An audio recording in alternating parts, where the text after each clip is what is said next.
Deixa eu abrir aqui um parênteses só para você entender o que é guerra espiritual. Fui ministrar na Suíça. Chegamos no aeroporto de Zurique já à noite. Não conhecia o pastor, não conhecia sua esposa.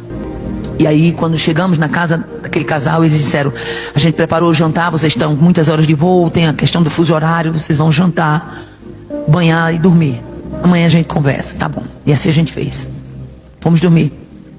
Quando foi por volta das 3:30 da manhã, no horário suíço, eu estava dormindo quando de repente, eu sabia que eu estava dormindo, mas Deus me deu até hoje eu fico assim, eu digo, meu Deus, que coisa real.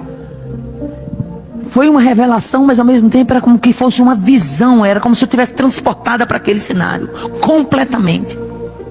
De repente eu me vi em cima de um alto prédio. E de repente eu me via em cima daquele prédio. E quando eu me vi em cima daquele prédio, uma voz ecoava em cima daquele prédio. Prédio alto, parecia um prédio assim de 20 andares. E aquela voz ecoava. E eu entendi, porque aquela voz era tenebrosa. Disse: você está achando que você vai bradar aqui do jeito que você brada no Brasil? E de repente aquela voz já não era mais só uma voz. Era uma voz com força. Ele começava a me empurrar para a beira do prédio. E quando ele me empurrava, era como, eu vou fazer uma comparação com os irmãos, era vinha me empurrando e eu ficava aqui. Quando eu olhava lá embaixo, muitos corpos só a caveira, ossos sequíssimos, e por cima do sequíssimo outros como que haviam sido recém-lançados, uns em estado de composição e outros ainda sangrando, como tivesse sido acabado de ser lançado. Eu quero fazer o que faço com eles. Quando eu olhava aquilo ali, eu dizia: Deus, eu querendo sair dali, porque a força era como querendo me empurrar. E eu disse: Deus, o que é isso? E o Senhor disse: eu te trouxe a esse lugar e tu vai vencer clamando.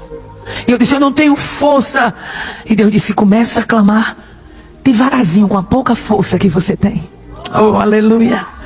E é isso que eu quero trazer para você nessa noite. Comece a clamar devagarinho, com a pouca força que você tem. Eu dizia: Deus, como eu clamo. E o Senhor disse: começa a dizer: o sangue de Jesus tem poder. Eu começava devagarzinho, sem força, dizendo: o sangue de Jesus tem poder.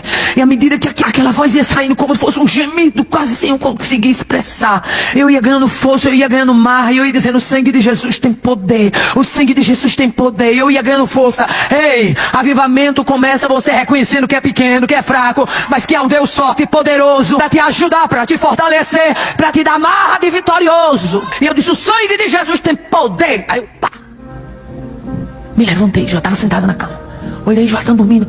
Falei: Deus, o que é isso, por caridade? Naquele dia eu não desci para orar, eu escorreguei. Fiquei orando. O dia foi amanhecendo, eu orando: Jesus, que terra é essa? E o Senhor disse: aqui tem muitas vidas algemadas. Não se enganem com a Europa. É um continente altamente algemado. Mas seu dia eu fui para a mesa do café da manhã. A esposa do pastor se viu à mesa. E eu olhei para ela e disse: missionária, antes de eu tomar café, eu preciso contar um sonho que Deus me deu essa noite. Estava eu, meu esposo e ela. O pastor já tinha saído porque ele trabalha em banco. E quando eu contei, ela encheu os olhos de lágrimas e disse: verdadeiramente foi Deus que te trouxe para a Suíça.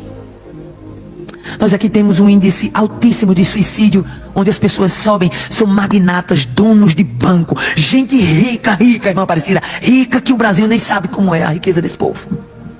De repente eles sobem e eles se jogam dos seus próprios prédios. Verdadeiramente foi Deus que te trouxe.